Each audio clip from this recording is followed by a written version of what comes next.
2. 품성의 덕. 행복과 덕. 행복은 완전한 덕에 따르는 어떤 종류의 영혼의 활동이므로 우리는 덕에 관하여 검토해야만 한다. 왜냐하면 아마도 그것이 행복에 관하여 우리가 더욱 잘 파악할 수 있도록 하는 방법일 수 있을 것이기 때문이다. 덕의 유형. 덕의 유형에 관한 일반적 구별 원칙. 덕도 영혼의 이러한 차이에 따라서 구별된다. 왜냐하면 우리는 덕들 가운데 어떤 것을 사유의 덕들이라 부르고 다른 어떤 것들을 품성의 덕들이라고 부른다. 철학적 지혜, 이해, 실천적 지혜는 사유의 덕들이라 부르고 관우함과 절제는 품성의 덕들이라고 부른다. 왜냐하면 우리가 어떤 사람의 품성에 관해서 말할 때 우리는 그는 지혜롭다거나 혹은 이해력을 가지고 있다고 말하지 않고 그는 온화하다거나 혹은 절제적이라고 말한다. 하지만 우리는 또한 현자, 사프호즈를 그의 영혼의 품성 상태, 헥시스에 따라서 칭찬한다. 품성 상태들 중 칭찬받을 만한 것을 우리는 덕들이라고 부른다. 덕의 유형. 덕에는 두 종류가 있는데 하나는 사유의 덕이고 다른 하나는 품성의 덕이다. 지적인 덕은 대체로 가르침에다 그 기원과 성장을 두고 있다. 그러한 이유로 해서 그것 외 달성근 경험과 시간을 필요로 한다. 한편 품성의 덕은 습관의 결과로 얻어진다. 바로 이런 까닭에 제티케란 그 이름은 제토스란 말을 조금 변형해서 만들어진 말이다. 품성의 덕과 습관. 품성의 덕의 기원.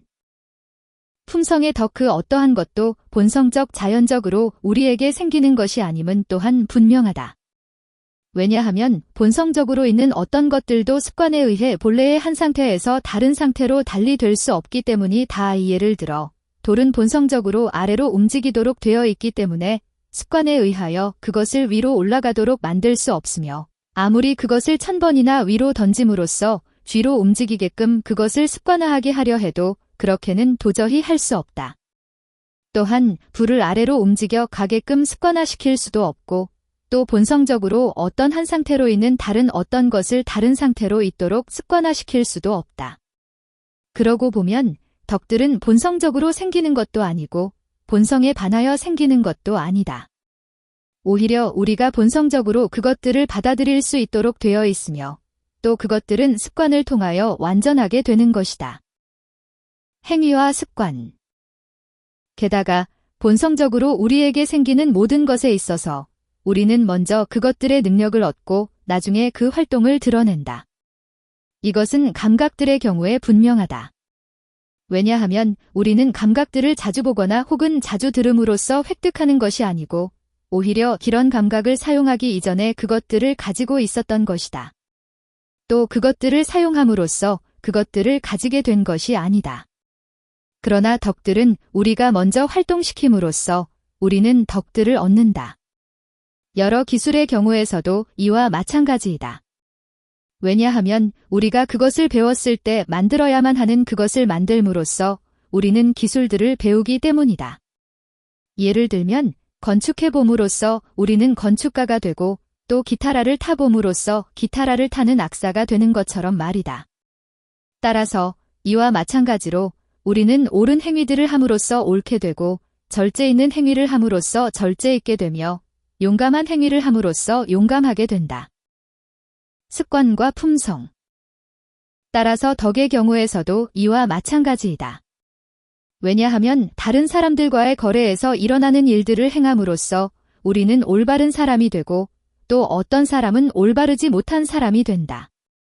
무서운 상황 안에서 일어나는 일들을 행함으로써 또 두려워하거나 혹은 배짱 있는 마음을 지니거나 하는 습관을 얻게 됨으로써 어떤 사람은 용감하게 되고 또 다른 어떤 사람은 비겁한 사람이 되기 때문이다. 욕구나 노여움에 관한 것들의 경우에서 이와 마찬가지이다. 왜냐하면 그들 자신이 처한 이러한 상황 속에서 이렇게 행동하는가 또는 저렇게 행동하는가에 따라서 어떤 사람은 절제 있는 사람이 되고 또 온화한 사람이 되기도 하고 또 다른 어떤 사람은 방종한 사람이 되기도 하고 화를 잘 내는 사람이 되기도 한다. 어떤 사람들은 동일한 상황 속에서 이렇게 행함으로써 다른 사람들은 저렇게 행함으로써 그런저런 사람이 되는 것이니 한마디로 말하자면 품성 상태들은 상응하는 활동들에서 생긴다. 품성적 덕의 유개념으로서의 품성 상태. 이것 다음으로 우리는 덕이란 무엇인가를 검토해야만 한다. 영혼 속에 생겨난 것들은 세 가지인데, 즉 겪음 능력 품성 상태이기 때문에 덕은 이것들 중에 하나이어야만 한다. 내가 말하는 겪음이란 욕구, 분노, 두려움, 태연, 질투, 기쁨, 사랑, 미움, 갈망, 경쟁심, 연민인데 일반적으로 쾌락이나 고통을 동반하는 것들이다. 내가 의미하는 능력이란 그것에 의하여 우리가 이러한 겪음들을 겪을 수 있게 된다고 말하는 것. 예를 들면 노여워하거나 혹은 괴로워하거나 혹은 연민을 느끼거나 할 수 있게 되는 그것이다. 내가 의미하는 품성 상태란 그것에 의하여 우리가 겪음에 대한 관계에서 잘 처신하거나 혹은 잘못 처신하는 것이다. 이를테면 분노와의 관계에서 만일 우리의 겪음이 너무 지나치다거나 혹은 너무 미적지근하다면 우리는 잘못 처신하고 있는 것이고, 만일 우리가 중도적이라면 우리는 잘 처신하고 있는 것이다.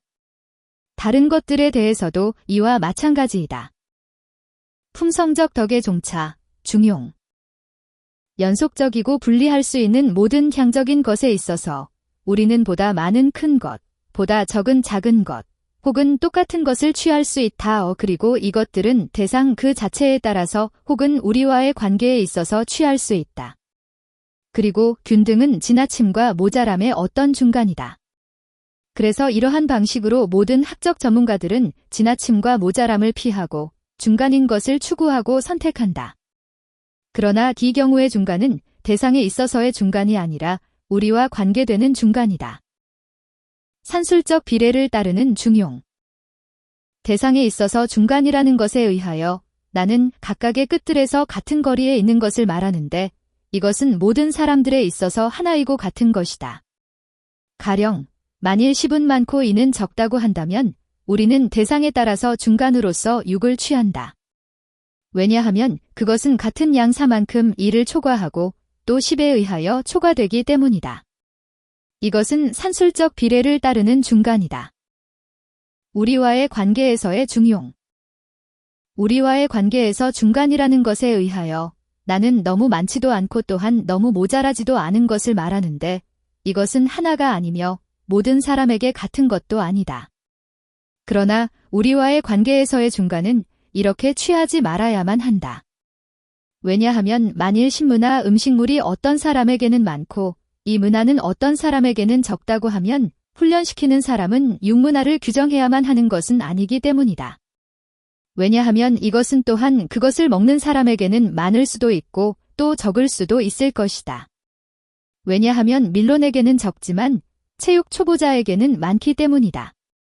달리기나 레슬링에 대해서도 이와 마찬가지이다. 중용 없는 행위와 겪음. 모든 행위와 겪음이 중용을 받아들이는 것은 아니다.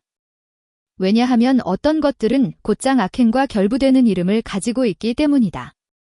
예를 들면 앙심, 방심, 파렴치, 시기, 그리고 행동의 경우에는 간통, 도둑질, 살인 같은 것이 그런 것이다. 왜냐하면 이것들 모두와 댄드의 미 비슷한 것들은 그것들의 지나침과 모자람이 아니라 오히려 그것들 자체 때문에 나쁜 것이라고 말해지는 것이기 때문이다. 그러므로 이런 것들에 관련해서 우리는 결코 옳을 수 없으며 언제나 잘못을 저지르는 것이다. 이러한 것들에 관련해서는 말하자면 마땅한 여자와 마땅한 때에 그리고 마땅한 방식으로 간통한다는 데에는 잘함 혹은 잘못함이란 있을 수 없다. 오히려 이런 것들 중에 하나를 행하는 것은 무조건적으로 잘못을 저지르는 것이다. 품성적 덕의 정의. 그러므로 덕은 우리와의 관계에서 성립하는 중용 안에 있는 합리적 선택을 하는 품성 상태이다. 이 중용은 실천적 지혜를 가지고 있는 사람이 바로 그것에 의해 중용을 규정할 그런 이성, 로고즈에 의해 규정된다. 그것은 두 악덕, 즉 지나침으로 말미암은 악덕과 다른 하나의 악덕, 즉 모자람으로 말미암은 악덕들 사이의 중용이다.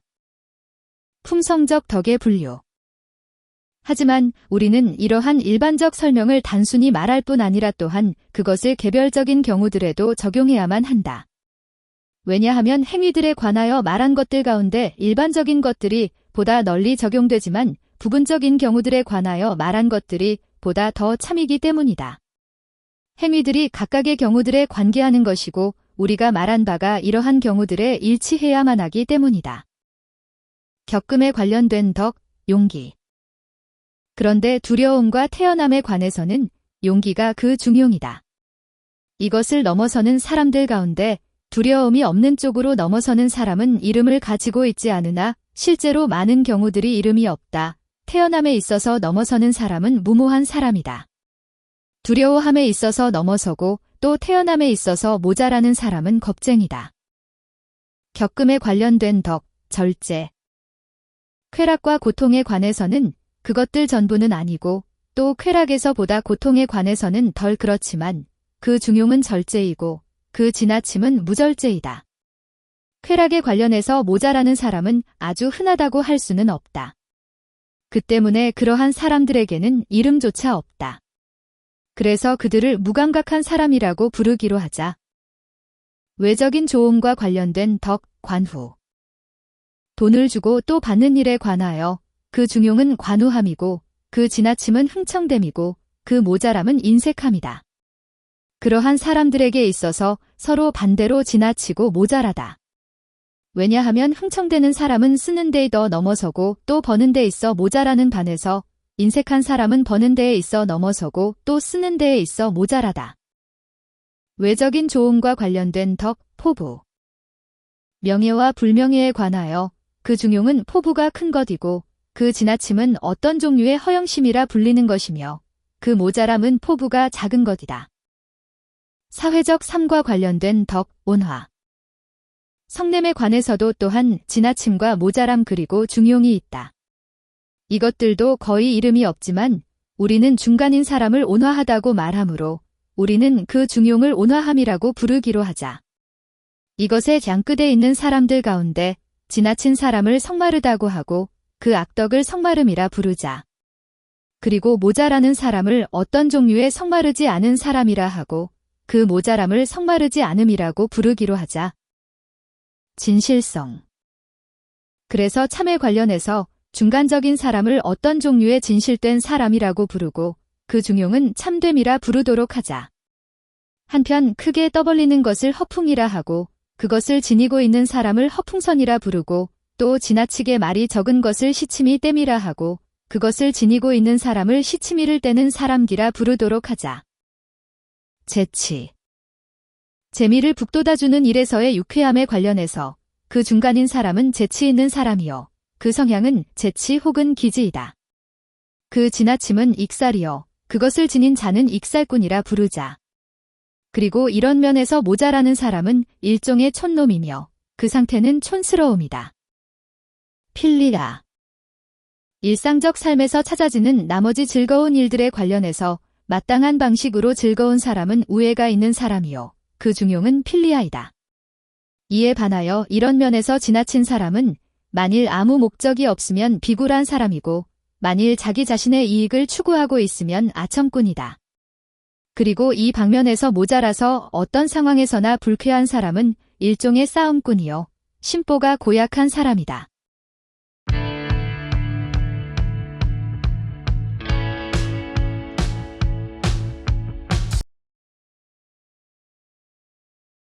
수고하셨습니다. 반복 학습으로 학습 효과를 높이세요.